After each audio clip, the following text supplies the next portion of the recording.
You also gave us a directive to prosecute the people who are going after Tesla to the fullest extent of the law, some of the greatest police work I've seen. We've made 4 arrests. There will be no negotiations at your directive. They're all looking at 20 years in prison, and within the next 24 hours, you're going to be seeing another huge arrest on a Tesla dealership, President, and that person will be looking at least 20 years in prison with no negotiations. Whoa, that was U.S. Attorney General Pam Bondi announcing more arrests are coming. This is involving the literally hundreds of domestic terror attacks on Teslas nationwide. Joining us now from House Oversight, we're excited to talk to Congresswoman Nancy Mace about this. Congresswoman, it's always a pleasure. It's wonderful to see you again. What do you make of this? We know 4 domestic terrorists have already been arrested. These charges carry 20 or more years. What do we know about what's going on?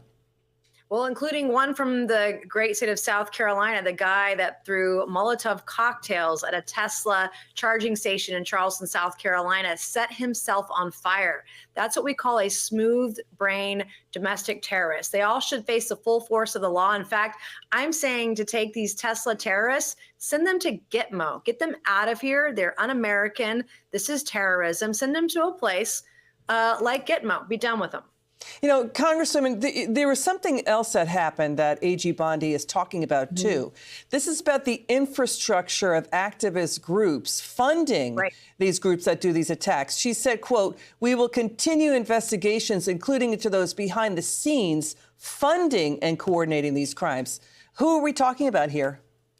Well, number one, I want to say Pam Bondi is tough as nails. Number two, my understanding is that George Soros and those aligned with him are funding these activists, these terrorist activists all around the country to the tune of $4,000 a month or more. They have hours. They track their hours. They clock their hours. They have special messages they put out. They go and they protest, and they're paid to do it. And so we got to get to the bottom of it. I do believe that Pam Bondi, I believe in her investigation. I believe she'll get to the bottom of where the money is coming from. But these people have to be put in jail. It's not enough to say, hey, this is bad. They've been arrested. They've got to go to prison. People have to be fired from their jobs. They've got to go to jail. They got to pay the time for the crime they've done to. You know what's interesting? It just occurred to us here. You know how Rudy Giuliani in the 80s used the RICO law, racketeering laws, to go after and break up the mafia, break up the mob? Could they file racketeering RICO charges against these, nonprofit and activist groups funding these domestic terror attacks? Could that be a possibility? I'm not an attorney, but if there is case precedent, if there is legal precedent, then that wave has already been, that path has already been paved, and the prosecution would have the ability to do that. Now they have the will. If there's a way, absolutely. You know, when you see these attacks, right? I mean, we came out of the pandemic, shutdowns were terrible, 22 million thrown out of work. Then Americans suffered through the social justice riots where 40 people were killed in those riots.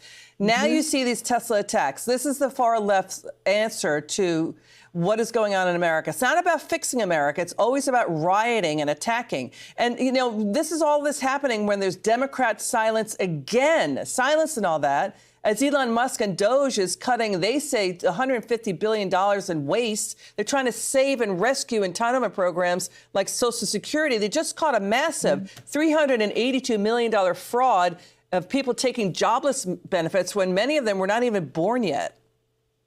Right. It's insane to me. And the Democrat silence is absolute compliance, is absolutely an endorsement of the violence happening against Elon Musk, against Donald Trump, a man who literally took a bullet for our country, against conservatives all across the country. People are afraid to talk about where they live because they're worried about being swatted.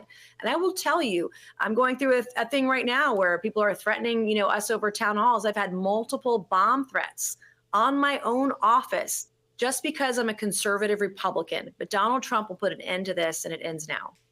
That's an absolute disgrace, what you just said. Congresswoman Nancy Mace, please stay safe. We appreciate you coming on the show. Thank you so much.